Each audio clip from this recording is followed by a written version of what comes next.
Hello, my name is Jill Hageland. I'm TweetyJill to many of you out there, and I welcome you to my home studio in Bradenton, Florida.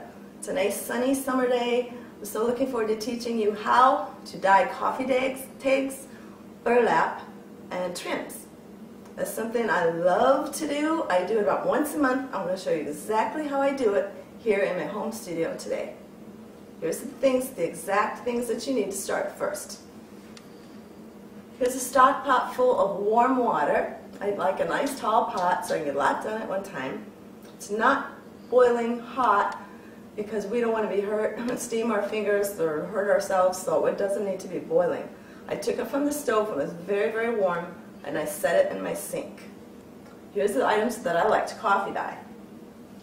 I cut up old tablecloths, crocheted tablecloths. I'm sure you've all seen these at flea markets and garage sales. I love these. These are wonderful when they're coffee dyed or even left white. This is just a piece of one. Here's some trims. We all have a lot of different trims. The only type of fabric that really accepts the coffee dye well is something that's made out of a natural fiber. You can't coffee dye polyester. So this is a cotton type of a trim. You can also coffee dye burlap very well. I love burlap coffee dye. When it's all finished, it looks real funky and the edges are really neat after they get out of the dryer, and it does this natural process in the dryer. Sometimes I use a darker type of burlap. Sometimes I use a lighter burlap. It doesn't matter. You'll see the different reactions to the colors when the process is complete. I also love, and I know you all do because everyone's always asking me about how to coffee dye tags. That's mainly what this video is about. We have a selection of tags in our card kits at this point in time, and we sell them by the thousands in a box. And this is the selection that we have right now online for 1,000 minimum quantity per box.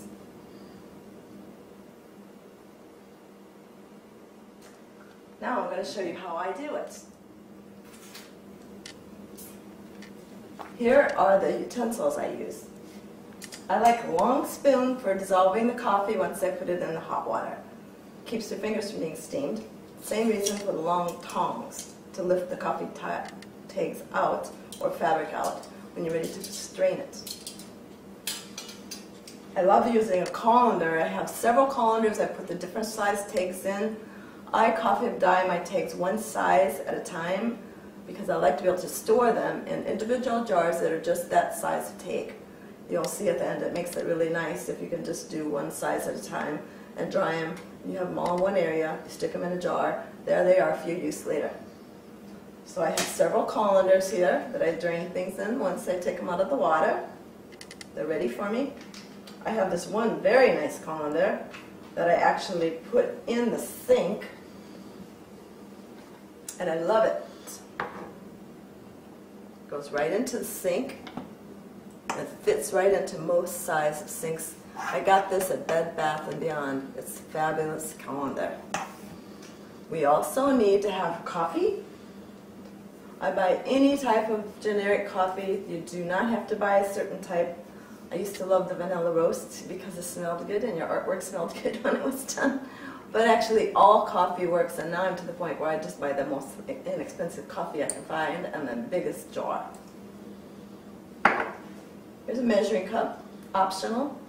I always wear an apron, sometimes a full apron.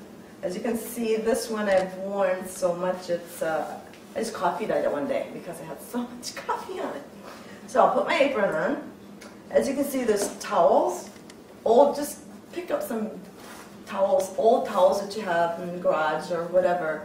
Nice big sizes, several big towels. You're going to need to strain and drain your coffee tags on once they come out of the colander.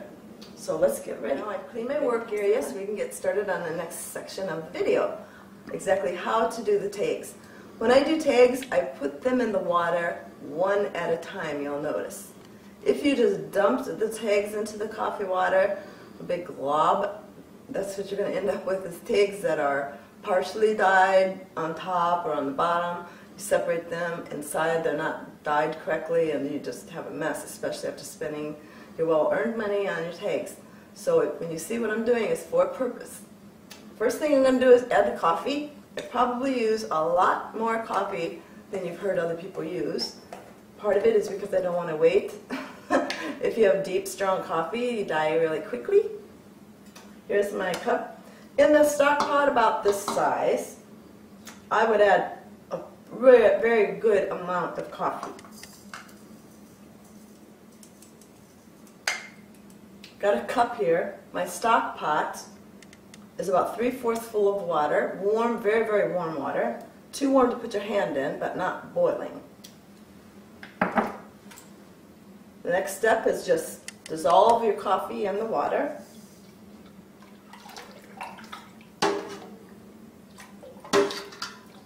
Now I'm seeing that's not even close to how strong I want it. And that's what you need to do. You might have a smaller pot, maybe a quart pot, and just look at it and see how strong you want it. As you can see in this jar about how much I've used, I would say I want at least probably 2 to 3 times that much. Again, I'm going to check it.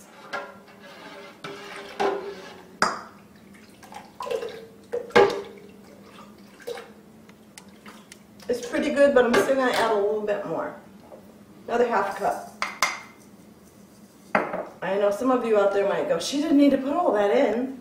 Maybe I didn't, but I like a nice, strong, quickly done, and go on to other things. So I'm putting another 1/2 cup. There we go. Okay, my favorite tag. This one. Almost all of our stamps fit this tag. Our TJ Design stamp collections. So I love these tags. I truly do. And all my girls that teach that I have been working with love them.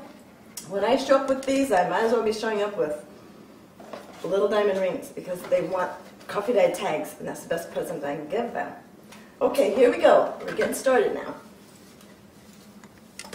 One at a time. Takes a few minutes, but it's worth it to do it the right way.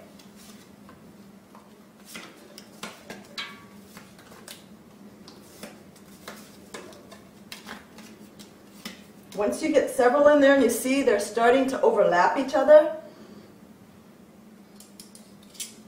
push them down with your tongs so they're not sitting on top of each other and keeping the other one from getting dye on it. I'm going to fill this pot up, so in a few more minutes you're going to see this full, and I will probably use 1/2 of these tags. Okay, I'm adding tags to my stock pot. Let's check them, see how they look. They're getting there. I think I would like to add a little more water just because I want it done quicker. Excuse me, a little more coffee. A little more coffee because I want it done quicker. So I'm going to add a whole other cup. The reason I'm doing this is to show you that you can add coffee later. This is how you do it. If you don't think they're dying quick enough or the coffee wasn't strong enough, just push the tags to the side. Your water is very warm. It'll melt the rest of the coffee easily.